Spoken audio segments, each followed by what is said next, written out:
আপনি যখনই গৃহকর্মী ও যৌনকর্মীকে একই কাতারে ফেলে দিবেন তখন সেখানে কিন্তু পরস্পর বিরোধী বিষয় উঠে আসে। যারা যৌনকর্মী হিসেবে আছে একটু সুন্দর দেখতে দেখবেন যে তারা ঢাকার বিভিন্ন ফ্লাইওভারের নিচেও গেলেও কিন্তু আপনারা টের পাবেন এই বিষয়টা। তাদের বয়স খুবই কম থাকে, তারা খুব উগ্র মেকআপ দিয়ে সেখানে দাঁড়িয়ে থাকে। আমি নিজেই অবাক হয়ে গেছি যে আসলে কতটা ভয়াবহ অবস্থা যে ফ্লাইওভারের নিচে যে সমস্ত মেয়েরা থাকে তাদের বয়সের তুলনায় তাদের শারীরিক যে গঠন সেটা অবিশ্বাস্যভাবে অন্যরকম এবং সেটা খুবই চোখে দেখা যায় এবং সেটা খুবই চোখে পড়ে। একজন 12 বছর বয়সী মেয়ের এরকম শারীরিক গঠন হওয়া কিন্তু ইম্পসিবল একটা ব্যাপার। এবং যখন তারা কারোর সাথে মিলিত হতে চায় না সেক্ষেত্রে চেতনানাশক ওষুধ তাদেরকে কিন্তু খাওয়ানো হয়। আমি যখন একজন মেয়ে হিসেবে এটাকে পেশা হিসেবে স্বীকৃতি পাইতে চাবো তখন কিন্তু আমি নিজেকে পণ্য হিসেবে আমি গৃহীত করছি। মানে গৃহকর্মীর টার্ম সম্পূর্ণ আলাদা এবং যৌনকর্মীর টার্ম কিন্তু সম্পূর্ণ আলাদা।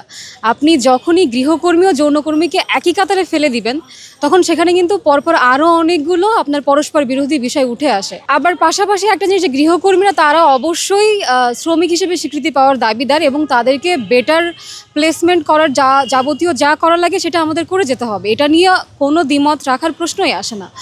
যদি আমরা যদি বাইরের দিকে তাকাই, বাইরের দেশের কথা যদি আমরা চিন্তা করি, সেখানে দেখে থাকবেন যে গৃহকর্মী যারা আছে তারা কিন্তু কোনো না কোনো এজেন্সির থ্রুতে সেখানে হায়ার্ড হয় এবং তাদের যাবতীয় ইন্স্যুরেন্স কিন্তু সেখানে ক্লেম করা থাকে। ধরেন সাপোজ কোনো গৃহকর্মী যদি আপনার বাসায় এসে কোনো ধরনের নির্যাতনের শিকার হয়, সে যদি বেতন কম পায়, সেই বিষয়ে কিন্তু তারা তাদের হয়ে স্টেপ নিবে। তো সেই বিষয়ে আমরা অবশ্যই একমত এবং কাজ করতে চাই। কিন্তু যৌনকর্মীর যে বিষয়টা, মানে যৌনকর্মী মানে কি, এখানে একজন মহিলা বা মেয়ে সে এখানে ইচ্ছা করে কিন্তু এই পেশাতে আসে না, সে সর্বাধিক সময়ে প্রতারণার শিকার হয়ে এখানে আসে। আমরা যদি আমাদের বর্ডার এরিয়ার কথা চিন্তা করি, সাতক্ষীরা, যশোর, খুলনা, আপনার লালমনিরহাট, গাইবান্ধা, এই সমস্ত এলাকাতে কি হয় যে ওখানে আমাদের অনেক বেশি মানুষ যারা বসবাস করে তারা খুবই নিম্ন মধ্যবিত্ত শ্রেণী থেকে তারা কিন্তু বিলং করে এবং তাদেরকে একটা প্রলোভন দেখানো হয় যে তুমি যদি অমুক জায়গায় যাও তুমি একটা বেটার লাইফ পাবা, তুমি উন্নত জীবনযাপন করতে পারবা। সেক্ষেত্রে কিন্তু তাদেরকে প্রতারণার শিকার করিয়ে একটা জায়গায় এনে তারপরে কিন্তু বেচে দেওয়া হয়।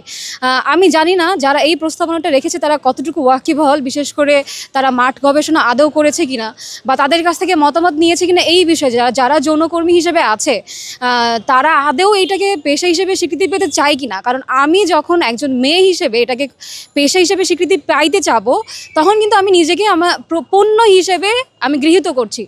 তখন কি হবে যে আপনি আমাকে সর্বোত্তকভাবে ব্যবহার করার একটা লাইসেন্স কিন্তু আপনি পেয়ে যাবেন। সেক্ষেত্রে কিন্তু আমার অন্য কোনো কিছু আর বলার থাকে না। একইভাবে এটা কিন্তু একটা চক্র, এটা পরিচালনা করে থাকে। দেশ জুড়ে তোলপাড় ওয়ালটন ফ্রিজ কিনে আপনিও হয়ে যেতে পারেন মিলেনিয়ার।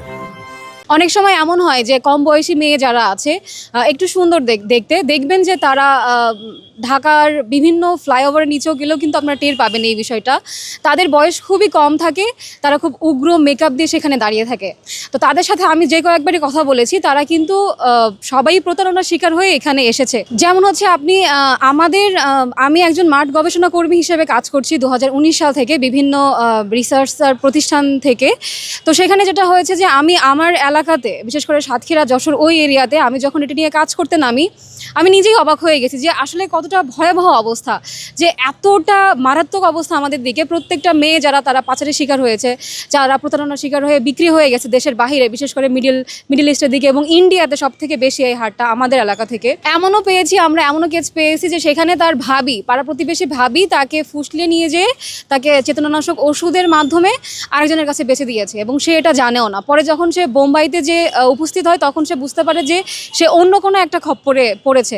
তো ব্যাপারটা যেটা হয়েছে যে আমি একটু আগে যেটা মেনশন করছিলাম যে ফ্লাইওভারের নিচে যে সমস্ত মেয়েরা থাকে বা আপনি যদি কোনো যৌনপল্লীতে ভিজিট করেন আপনি দেখতে পাবেন যে সেখানে যে সমস্ত ছোট ছোট মেয়েরা আছে তাদের বয়সের তুলনায় তাদের শারীরিক যে গঠন সেটা অবিশ্বাস্যভাবে অন্যরকম এবং সেটা খুবই চোখে দেখা যায় এবং সেটা খুবই চোখে পড়ে। যেমন তাদের শারীরিক গঠন, একজন 12 বছর বয়সী মেয়ের এরকম শারীরিক গঠন হওয়া কিন্তু ইম্পসিবল একটা ব্যাপার। সেক্ষেত্রে তারা স্টেরয়েড দেওয়া হয়, তাদের গ্রোথ হরমোন যেগুলো আছে সেগুলো ব্যবহার করা হয় এবং যখন তারা কারোর সাথে মিলিত হতে চায় না সেক্ষেত্রে চেতনানাশক ওষুধও তাদেরকে কিন্তু খাওয়ানো হয়। যখন আমি এই জিনিসকে একটা স্বাভাবিক কর্ম পরিসরের ভিতরে নিয়ে আসবো তখন কিন্তু আমি পুরো জিনিসগুলোকে আমি গ্রহণযোগ্যতা তৈরি করে দিচ্ছি। এটা আমরা কখনোই করতে পারি না। আমরা তাদেরকে উন্নত পরিবেশের ব্যবস্থা না করে, তাদেরকে এই ভার্নারেবল জীবন থেকে বের করে না এনে আমরা কখনোই এরকম একটা সংস্কারের দাবি জানাতে পারি না যে আমরা তাদের কর্মী হিসেবে স্বীকৃতি দিতে চাই। এটা আমি একজন মানুষ হিসেবে, একজন মেয়ে হিসেবে আমি এটা কখনোই এই প্রস্তাবনার সাথে আমি একমত নই। কিন্তু গৃহকর্মীর যে বিষয়টা, সেটা অবশ্যই কাজ হওয়া উচিত। এবং দেখেন, নারী সংস্কার কমিশনের অন্য যে প্রস্তাবনাগুলো আছে সবই তো যে বিতর্ক সৃষ্টি করে ব্যাপারটা একদমই সেটা নয়। সেখানে এমন কিছু ভালো বিষয় উঠে এসেছে যেগুলো বাস্তবায়িত হওয়া উচিত। কিন্তু বিশেষ করে পার্টিকুলার এই বিষয়ে, অন্তত আমি যেহেতু মাঠে কাজ করেছি এই বিষয়ে, আমি কখনোই চাইবো না এটা তারা ওই হিসেবে স্বীকৃতি পাক। তাদের জীবনযাত্রার মান বাড়ার থেকে উল্টে আরও বেশি ক্ষতিগ্রস্ত তারা হবে। আমরা ইউপিবি বা আপ বাংলাদেশ, যেটা আমাদের নতুন রাজনৈতিক প্ল্যাটফর্ম হিসেবে স্বীকৃতি পেয়েছে, এখান থেকে আমাদের এমন কোনোই স্পৃহা নাই যেখানে যৌনকর্মীরা তা হচ্ছে কর্মী হিসেবে স্বীকৃতি পাবে। কারণ দেখেন, আমি যদি কারোর জীবনে উন্নত কোনো কিছু করতেই না পারি, তাহলে সেই স্বীকৃতি দিয়ে আমার লাভটা কী হচ্ছে? এবং বাংলাদেশের সাংবিধানিক আইনে এটা কিন্তু সম্পূর্ণ অবৈধ। এবং আপনি দেখবেন কয়েকদিন পরপরই যৌনপল্লী থেকে কিন্তু তাদেরকে উচ্ছেদ করা হয়। এটা কেন হয়? যখনই কোনো মানবাধিকার কর্মী তারা যখনই আসেন, তারা বলেন যে হ্যাঁ, তারা কাজ করতে পারবে। এবং যখনই বাংলাদেশের সংবিধান বা হাইকোর্ট যখন একটা রায় দেয় যে না, তারা কাজ করতে পারবে না, তখনই কিন্তু ভ্রাম্যমাণ আদালত যে তাদেরকে উচ্ছেদ কার্যক্রমটা তারা পরিচালনা করে। তো যখন আমি এই জিনিসটা বাস্তবায়ন করতে যাব, আপনি দেখেন এই র্যাকেটকে আমি বৈধতা করে দিচ্ছি। তারপরে যারা এই নারী পাচারের যে ইস্যুটা, সেটাও কিন্তু আমি জোরালোভাবে প্রচার করতেছি, কারণ এটা আমি তখন স্বীকৃতি দিয়ে দিচ্ছি এই বিষয়টাতে। এটা কখনোই কিন্তু কাম্য না। এবং আপ বাংলাদেশ আমরা এটার সপক্ষে জোরালো স্ট্যান্ড নিয়েছি যে আমরা এটা কখনোই এই দাবিটা আমরা চাই না।